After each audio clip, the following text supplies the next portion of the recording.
Well, hello everybody and welcome to another episode. This is a full frame 35mm film camera, and this camera cost me £20.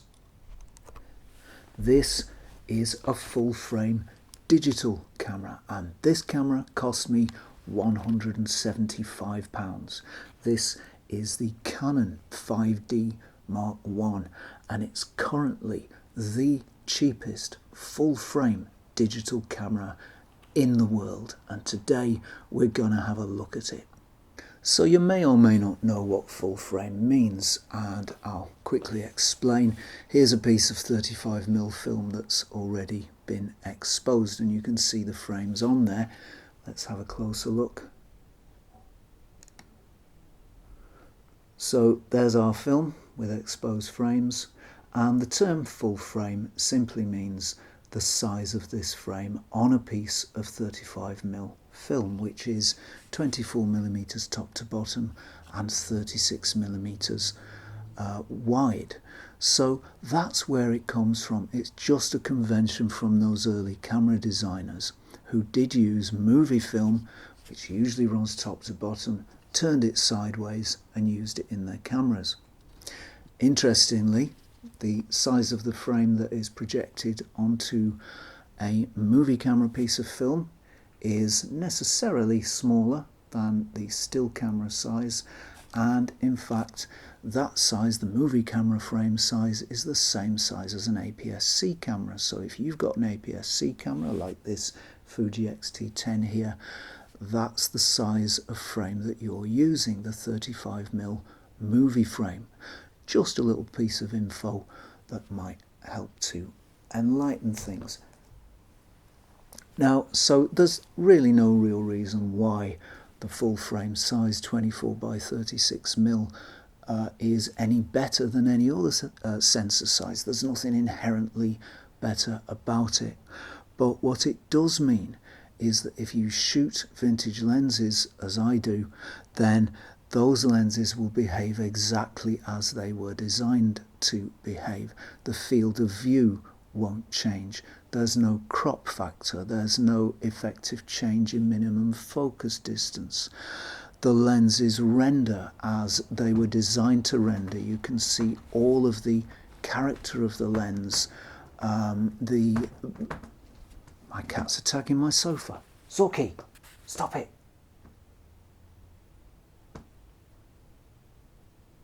Naughty boy.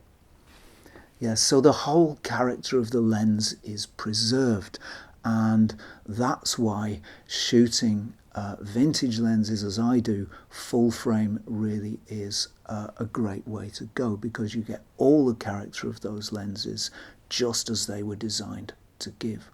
So let's have a closer look at this camera, and it really is quite a considerable beast.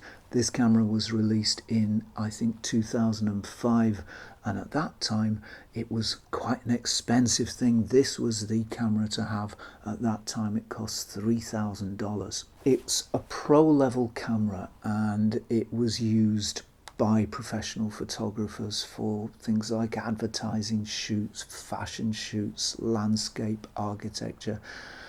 It was used everywhere. This was the workhorse of the industry for many, many, many, many years. And because it was targeted at that market, that very demanding market who are really going to use their cameras, this camera is extremely well made. It's heavy, it's solid, everything works with precision. This camera is now getting on for 20 years old, it's between 50 and 20 years old, and everything works like new. All of the buttons retain their nice tactile feel. All the controls work properly. Everything's solid and of a piece. So this is a camera that will really stand the test of time. Don't worry too much about this being an old camera. It is an old camera, but it's extremely well made. Its maximum resolution is 12.8 megapixels, which is not a big deal today. Back in the day it was a very big deal indeed. not so much today. And you may think that pixel count a little small, but actually it's not. Nobody really needs, unless you're blowing up to very large proportions, you don't really need any more than 5 megapixels. 12 is more than adequate on this one. It doesn't do video, it's got no live view, it can't take a direct feed off the sensor and record it, but hey, who cares, it's a full frame DSLR. I'm not going to worry about that. As far as shooting vintage lenses goes, it's not quite as versatile as a mirrorless camera. A mirrorless will shoot literally almost any lens ever made. This one is a little more choosy because of the distance between the lens mount and the sensor. You can't use all vintage lenses, but you can shoot the Olympus Zuiko lenses on it, which I was very pleased to discover. You can shoot all the M42 lenses on it. You can shoot all the K-Mount lenses on it, and you may be able to shoot other lenses like Nikon or Konica or Minolta, some of those other old lenses, but you can certainly shoot Zuikos, M42s and K-Mounts, and that right there, that is hundreds, probably thousands of lenses at your disposal. So this is a very versatile camera if you want to shoot vintage lenses. And there it is. Well, this is a big, substantial beast of a camera. It's very large, it's very heavy, it feels very utilitarian and workmanlike, and as though it could last forever. We've got ports on the side here for outputting to computer or television. On the back we've got 4 buttons here: menu, info, jump and play. This camera's not overburdened with buttons and switches and controls, I'm glad to say, and that's actually really nice to see. There's the traditional Canon control wheel there with a button in the center. We've got a little 4-way selector thing here to move between your pictures that you're playing back. The screen is fairly small, but it's pretty high res-ish. There's the screen. Let's move around the side here. We've got a backlight button here, magnification here. Another slot here, that is for the memory card. This camera uses CF cards. And we have on the top deck a screen with all the relevant information on it. That's quite typical of DSLRs. What have we got on here? Number of shots remaining, shutter speed time at the current settings, drive mode. This button here we push to change the ISO. It's currently on 1600, which is the top rating for this camera. It runs from 1 to 1600, but I've found that perfectly adequate. So a nice simple top deck. We've got a control wheel here with the usual settings on it, and the lights changing. So the usual settings on there: manual, aperture priority, program, shutter priority, etc. Hot shoe on the top, shutter button right at the front here, just where you need it. Now this camera is well known for the colours that it can make. Canon colours in general traditionally have been really nice, and they do make cameras that have outstanding colours. This one's no exception. There's something about this sensor that gives images, what can I say? I hate to say a filmy kind of feel, because I don't know, maybe that's becoming a cliche, but there is something about the sensor that somehow reproduces the kinds of tone that you'd expect to see in film. It has some of the cues. These images don't look like film, but they have some of the cues that film shots do. For example, blue in the shadows, very saturated colours, a certain softness to the colours and to the image. So this sensor really does make some very, very nice colours. Some of the nicest I've seen from any sensor. Now, one big difference between this camera and a mirrorless camera is that there are no focusing aids on this camera. There's no focus peaking, there's no focus magnification, no nothing. All you get is an image through the viewfinder of what you're going to shoot, and unlike film SLRs, there is no little circle in the center to give you very, very precise focusing. All there is the view through the viewfinder. Let me show you actually inside the camera. So inside there you should just be able to see the mirror, and that's mirrors at a 45-degree angle. It bounces the light up into the prism, which is in the top of the camera here, and from there the light is directed into, that way into your eye. So this is an old school sort of camera in that sense, and I originally was a little concerned about whether I'd be able to focus it easily or not. After all, my eyesight is not quite as good as it was when I was 18, and a camera without any focusing aids at all, I was concerned might be rather difficult to use. In the event, I needn't have worried.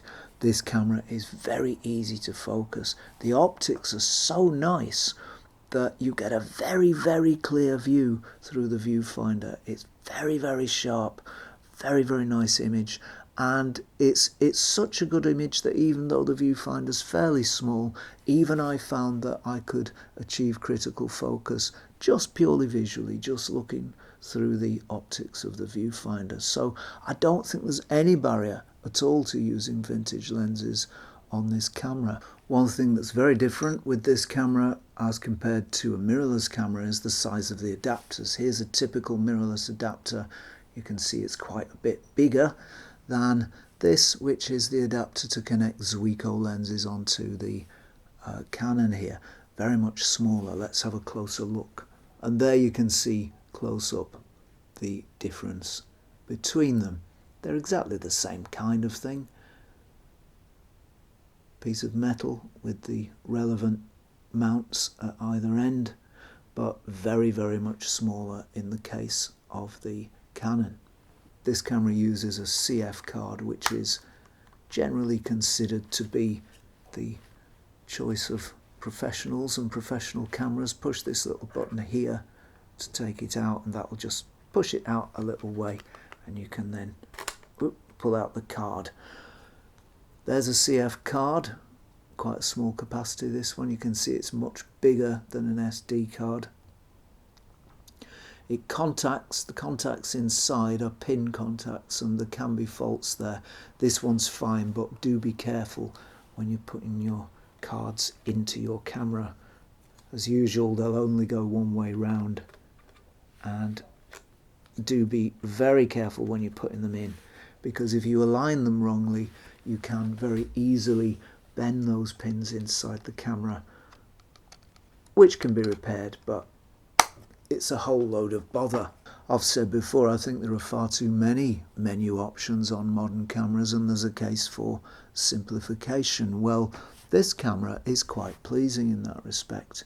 When you go into the menus, yes, there are a lot of menus and there are a lot of parameters you can set and change, but nowhere near as many as you find in a modern digital camera. So very simple in terms of menus, very simple in terms of controls, a very nice, easy, simple camera to use, very straightforward, just what you'd expect in fact. So in summary then, I really wasn't quite sure what to make of this camera and whether it would turn out to be useful for our purposes, that is, shooting vintage lenses. In the event, I needn't have worried.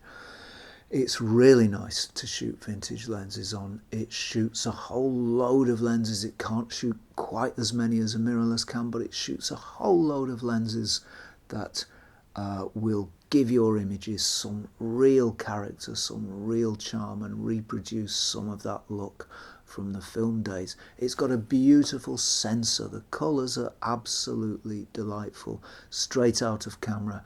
There's no real need to do anything with them.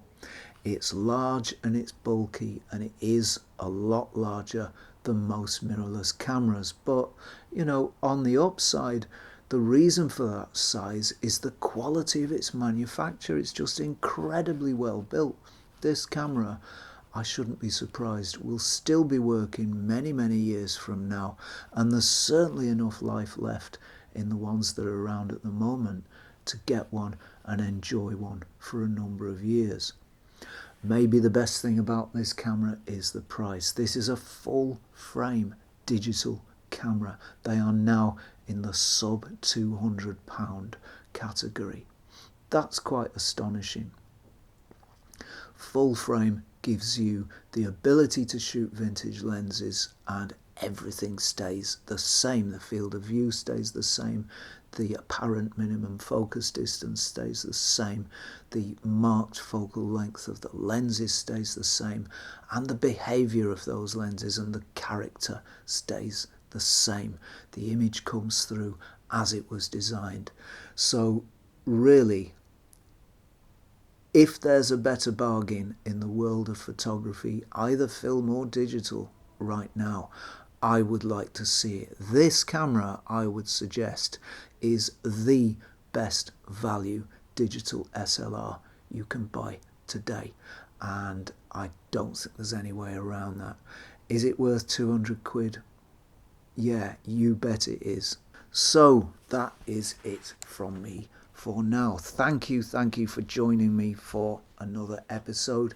Please don't forget to like, subscribe, and ring the bell before you go. And if you like the content on this channel and you'd like to help support it, you'd like to help it grow and develop, you can do that at Patreon/Zenography.